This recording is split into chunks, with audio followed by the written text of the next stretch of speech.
বক্তব্য এটা আমি দেই না, এটা রাজনৈতিক নেতৃবৃন্দ যারা আছেন ওনারা ভালো জানেন, আমি এর পক্ষে সম্ভব না। তবে একটা বিষয় আপনাদের বলা দরকার, এই অনুষ্ঠানটি যারা আয়োজন করেছেন হালুয়াঘাট বাউল সমিতি, এই বাউল সমিতির সম্মানিত সভাপতি আমি ওইভাবে আসলে চিনি না। আরেকজন মানুষ এখানে পাইছি, একজন পীর সাহেব।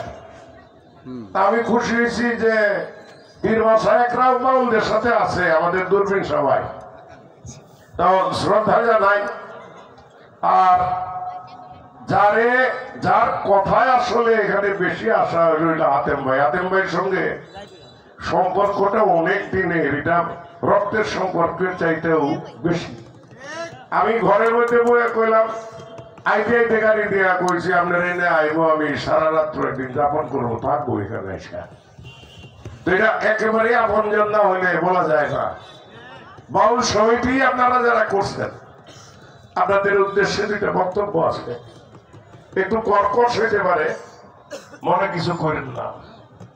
ইচ্ছা রাখবেন শিল্পী হইতে, ভেড়া হইন না।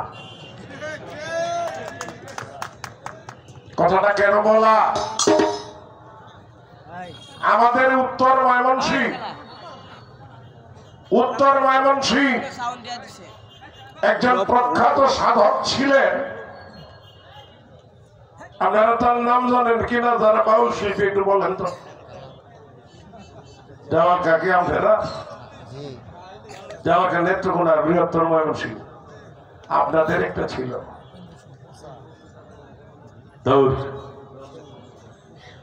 উপেন্দ্র সরকার। খুঁজেন খুঁজেন খুঁজেন, সময় আছে এখনো, খুঁজেন।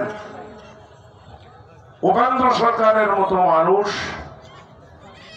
আপনাদের এই সাক্ষ্যই জন্ম, তার লেখাটা পড়েন। আমি আতেম ভাইকে অনুরোধ করবো উপেন্দ্র সরকারের লেখাটা আপনি একটু কালেকশন করেন। আপনি সুরের মানুষ, উস্তাদ মানুষ, সঙ্গীতের চর্চা আছে, সঙ্গীতের জ্ঞান আছে। আমি আতেম ভাইয়ের একটু ধন্যবাদ দেই।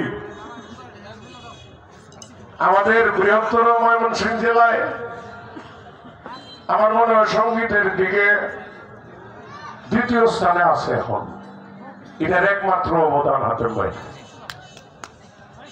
গানটারে ধরে রাখেন, আধুনিক গান করেন, আপনি নজরুল গীতি করেন।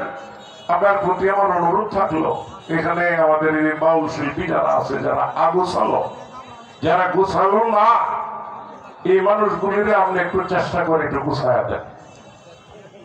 এর ভাষাগত দিক সমস্যা আছে, অনেক কিছু দিক দিয়ে সমস্যা আছে। আপনি দয়া করে বসেন, আপনাদের আমি হয়তো কিছু দিতে পারবো না, একটা কাজ করে আতেম ভাই যদি দায়িত্বটা নিয়ে কাজটা করে আমাদের যদি আপনারা ডাকেন আপনাদের একজন প্রশিক্ষক হিসেবে, আমি মাসে একবার হইলেও আপনাদের সময় দিব। তবে অনুরোধ